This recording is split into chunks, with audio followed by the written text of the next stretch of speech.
Today I'm going to show you how to do the American double crochet and the American treble crochet. Let's get straight into it.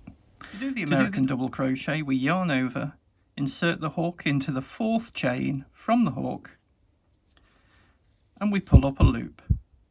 Then we yarn over and pull it through two, yarn over through two. Let's do that again. Yarn over, insert the hook, pull up a loop, yarn over through two, yarn over through two, yarn over, insert the hook, pull up a loop, yarn over through two, yarn over through two. That's the American double crochet. The American treble crochet is yarn over twice, insert the hook into the fifth chain from the hook, and pull up a loop.